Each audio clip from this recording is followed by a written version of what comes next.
Chapter 2. The road winds on and on. We stop for rests and lunch, exchange small talk, and settle down to the long ride. The beginning fatigue of afternoon balances out the excitement of the first day, and we've moved steadily, not fast, not slow. We have picked up a southwest side wind, and the cycle cants into the gusts, seemingly by itself, to counter their effect.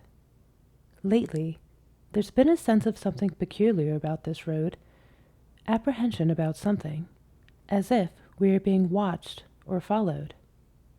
But there is not a car anywhere ahead, and in the mirror are only John and Sylvia, way behind. We are not in the Dakotas yet, but the broad fields show we are getting nearer. Some of them are blue, with flax blossoms moving in long waves like the surface of the ocean. The sweep of the hills is greater than before, and they now dominate everything else, except the sky, which seems wider. Farmhouses in the distance are so small we can hardly see them. The land is beginning to open up. There is no one place or sharp line where the Central Plain ends and the Great Plains begin. It's a gradual change, like this, that catches you unawares, as if you were sailing out of a choppy coastal harbor, noticed that the waves had taken on a deep swell, and turned back to see that you were out of sight of land. There are fewer trees here, and suddenly I am aware they are no longer native. They have been brought here and planted around houses and between fields in rows to break up the wind. But where they haven't been planted, there is no underbrush, no second growth saplings, only grass, sometimes with wildflowers and weeds, but mostly grass. This is the grassland now. We are on the prairie. I have a feeling none of us fully understands what 4 days on this prairie in July will be like. Memories of car trips across them are always of flatness and great emptiness as far as you can see, extreme monotony and boredom as you drive for hour after hour, getting nowhere, wondering how long this is going to last without a turn in the road, without a change in the land, going on and on to the horizon. John was worried Sylvia would not be up to the discomfort of this, and planned to have her fly to Billings, Montana, but Sylvia and I both talked him out of it. I argued that the physical discomfort is important only when the mood is wrong. Then you fasten on to whatever thing is uncomfortable and call that the cause. But if the mood is right, then physical discomfort doesn't mean much. And when thinking about Sylvia's moods and feelings, I couldn't see her complaining. Also, to arrive at the Rocky Mountains by plane would be to see them in one kind of context, as pretty scenery. But to arrive after days of hard travel across the prairies would be to see them in another way, as a goal, a promised land. If John and I, and Chris, arrived with this feeling, and Sylvia arrived seeing them as nice and pretty, there would be more disharmony among us than we would get from the heat and monotony of the Dakotas. Anyway, I'd like to talk to her, and I'm thinking of myself, too. In my mind, when I look at these fields, I say to her, "See? See?" And I think she does. I hope later she will see and feel a thing about these prairies I have given up talking to others about. A thing that exists here because everything else does not, and can be noticed because other things are absent. She seems so depressed sometimes by the monotony of boredom in her city life. I thought maybe, in this endless grass and wind, she would say a thing that sometimes comes when monotony and boredom are accepted. It's here, but I have no names for it. Now, on the horizon, I see something else I don't think the others see.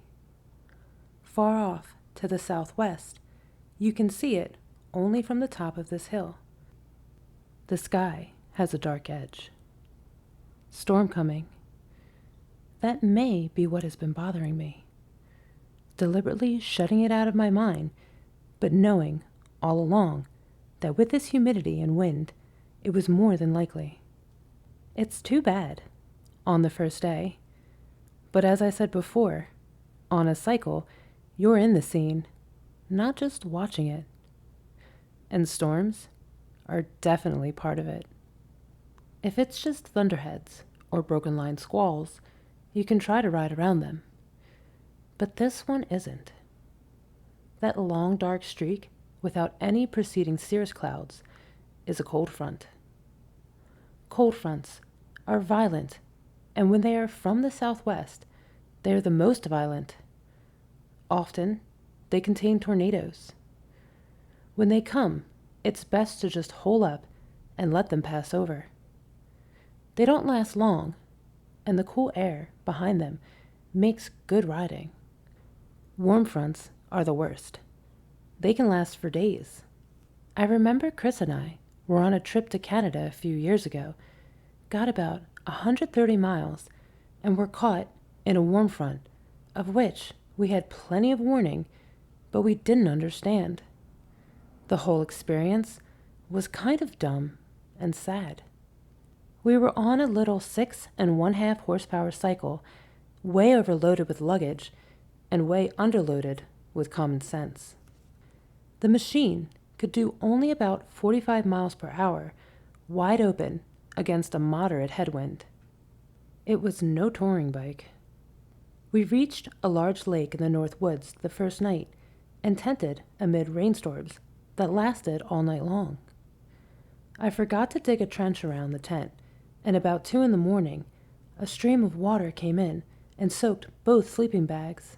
The next morning, we were soggy and depressed, and hadn't had much sleep. But I thought if we just got riding, the rain would let up after a while. No such luck. By 10 o'clock, the sky was so dark, all the cars had their headlights on. And then, it really came down. We were wearing the ponchos, which had served as a tent the night before. Now, they spread out like snails and slowed our speed to 30 miles an hour, wide open. The water on the road became 2 inches deep. Lightning bolts came crashing down all around us. I remember a woman's face looking astonished at us from the window of a passing car, wondering what on earth we were doing on a motorcycle in this weather. I'm sure I couldn't have told her. The cycle slowed down to 25, then 20. Then it started missing, coughing and popping and sputtering until, barely moving at 5 or 6 miles an hour, we found an old run-down filling station by some cut-over timberland and pulled in. At the time, like John, I hadn't bothered to learn much about motorcycle maintenance. I remember holding my poncho over my head to keep the rain from the tank and rocking the cycle between my legs. Gas seemed to be sloshing around inside. I looked at the plugs, and looked at the points, and looked at the carburetor, and pumped the kick starter until I was exhausted. We went into the filling station, which was also a combination beer joint and restaurant, and had a meal of burned up steak. Then I went back out and tried it again. Chris kept asking questions that started to anger me because he didn't see how serious it was. Finally, I saw it was no use, gave it up, and my anger at him disappeared. I explained to him, as carefully as I could, that it was all over. We weren't going anywhere by cycle on this vacation.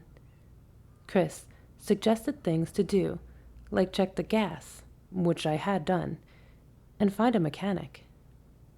But there weren't any mechanics, just cut-over pine trees and brush and rain. I sat in the grass with him at the shoulder of the road, defeated, staring into the trees and underbrush. I answered all of Chris's questions patiently, and in time, they became fewer and fewer. Then, Chris finally understood that our psycho trip was really over and began to cry. He was 8 then, I think. We hitchhiked back to our own city and rented a trailer and put it on our own car and came up and got the cycle and hauled it back to our own city and then started out all over again by car. But it wasn't the same, and we really didn't enjoy ourselves much. 2 weeks after the vacation was over, one evening after work, I removed the carburetor to see what was wrong, but still couldn't find anything. To clean off the grease before replacing it, I turned the stopcock on the tank for a little gas. Nothing came out. The tank was out of gas. I couldn't believe it. I can still hardly believe it. I have kicked myself mentally 100 times for that stupidity and don't think I'll ever really, finally get over it. Evidently, what I saw slashing around was gas in the reserve tank, which I had never turned on. I didn't check it carefully because I assumed the rain had caused the engine failure. I didn't understand then how foolish quick assumptions like that are. Now, we are on a 28-horse machine, and I take maintenance of it very seriously. All of a sudden, John passes me, his palm down, signaling a stop. We slow down and look for a place to pull off on the gravelly shoulder. The edge of the concrete is sharp, and the gravel is loose, and I'm not a bit fond of his maneuver. Chris asks, "What are we stopping for?" "I think we missed our turn back there," John says. I look back and see nothing.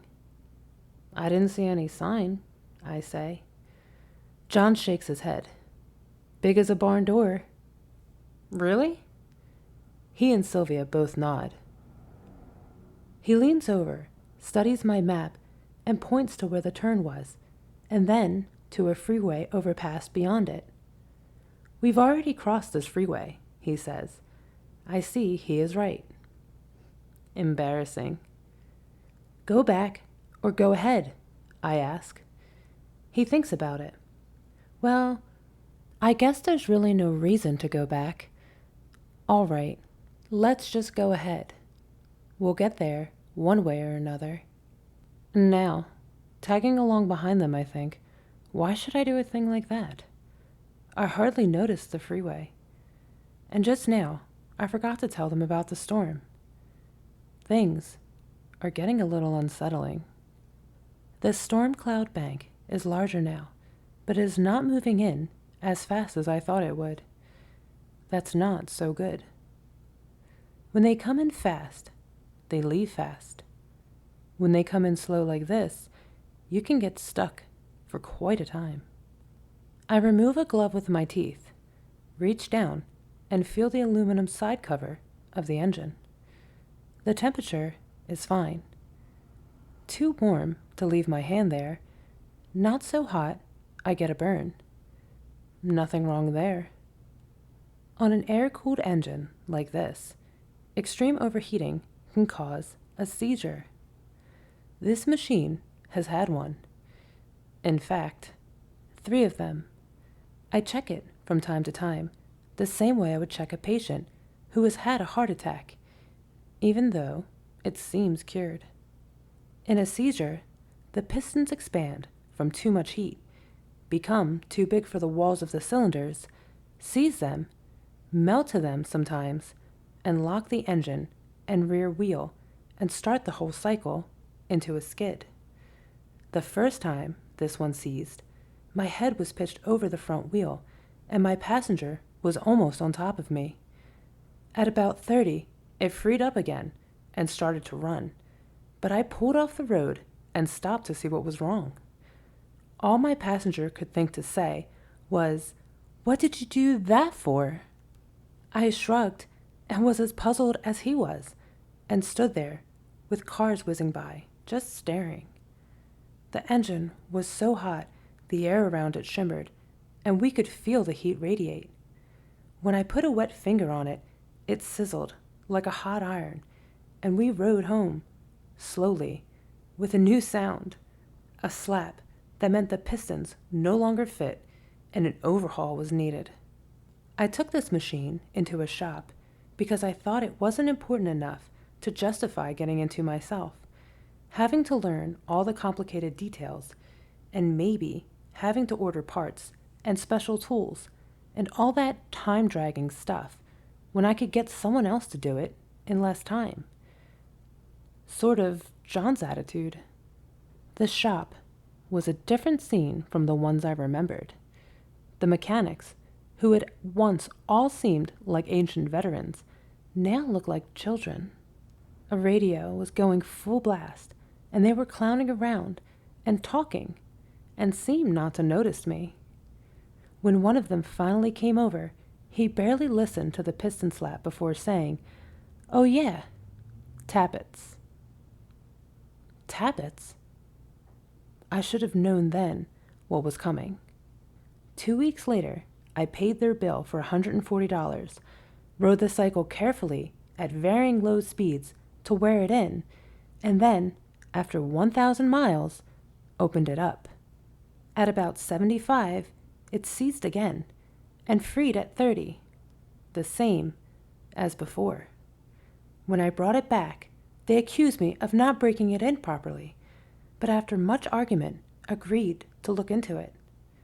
They overhauled it again, and this time took it out themselves for a high-speed road test. It seized on them this time. After the third overhaul, 2 months later, they replaced the cylinders, put in oversized main carburetor jets, retarded the timing to make it run as coolly as possible, and told me, "Don't run it fast." It was covered with grease and did not start. I found the plugs were disconnected, connected them, and started it. And now there really was a tappet noise. They hadn't adjusted them. I pointed this out, and the kid came with an open-end adjustable wrench, set wrong, and swiftly rounded both of the sheet aluminum tappet covers, ruining both of them. "I hope we've got some more of those in stock," he said. I nodded. He brought out a hammer and cold chisel and started to pound them loose. The chisel punched through the aluminum cover, and I could see he was pounding the chisel right into the engine head. On the next blow, he missed the chisel completely and struck the head with the hammer, breaking off a portion of the 2 cooling fins. "Just stop," I said politely, feeling this was a bad dream. "Just give me some new covers, and I'll take it the way it is." I got out of there as fast as possible. Noisy tappets, shot tappet covers, greasy machine, down to the road, and then felt a bad vibration at speeds over 20. At the curb, I discovered 2 of the 4 engine mounting bolts were missing, and a nut was missing from the third. The whole engine was hanging on by only 1 bolt. The overhead cam chain tensioner bolt was also missing, meaning it would have been hopeless to try to adjust the tappets anyway. Nightmare. The thought of John putting his BMW into the hands of one of these people is something I have never brought up with him. Maybe I should. I found the cause of the seizures a few weeks later, waiting to happen again. It was a little 25-cent pin in the internal oil delivery system that had been sheared, and it was preventing oil from reaching the head at high speeds. The question, why, comes back again and again, and has become a major reason for wanting to deliver the Chautauqua. Why did they butcher it so? These were not people running away from technology, like John and Sylvia.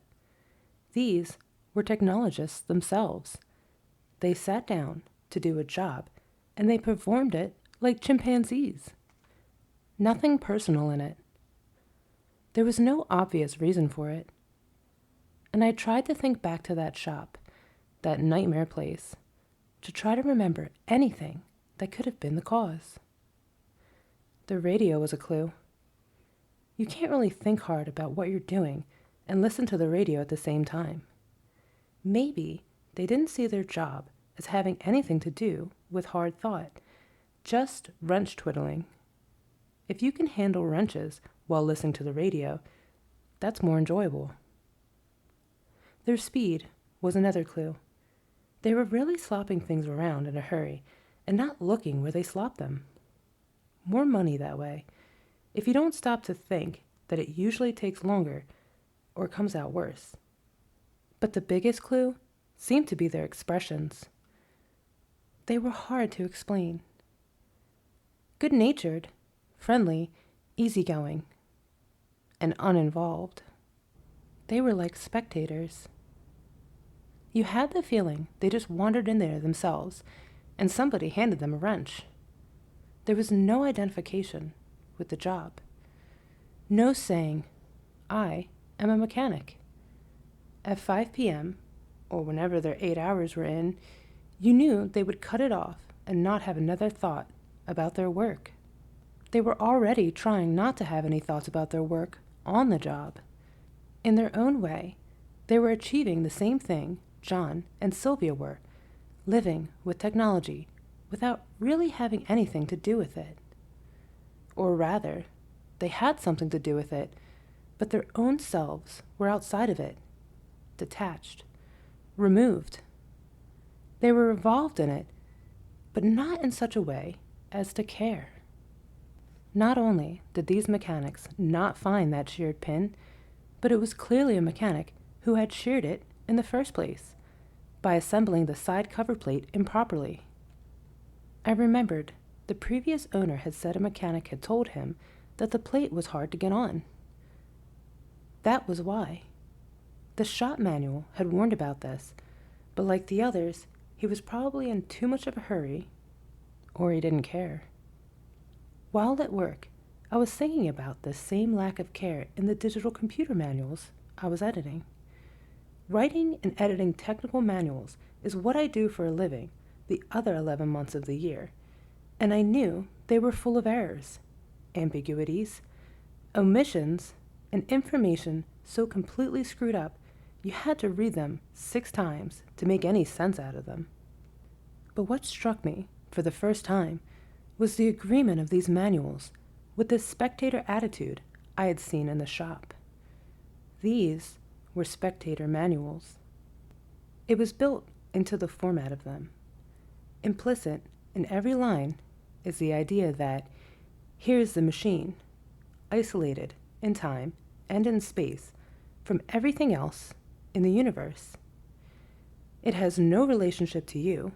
You have no relationship to it, other than to turn certain switches, maintain voltage levels, check for error condition, and so on.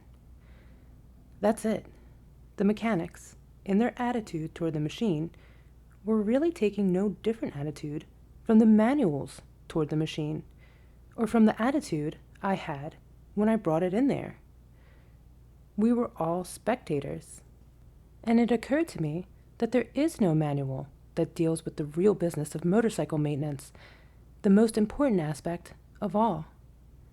Caring about what you are doing is considered either unimportant or taken for granted.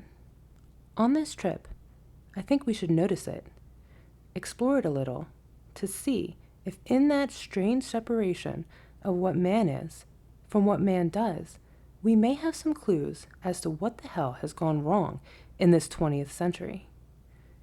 I don't want to hurry it. That itself is a poisonous 20th century attitude. When you want to hurry something, that means you no longer care about it and want to get on to other things. I just want to get at it slowly, but carefully and thoroughly, with the same attitude I remember was present just before I found that sheared pin. It was that attitude that found it, nothing else. I suddenly notice the land here has flattened into a Euclidean plane. Not a hill, not a bump anywhere. This means we have entered the Red River Valley. We will soon be into the Dakotas.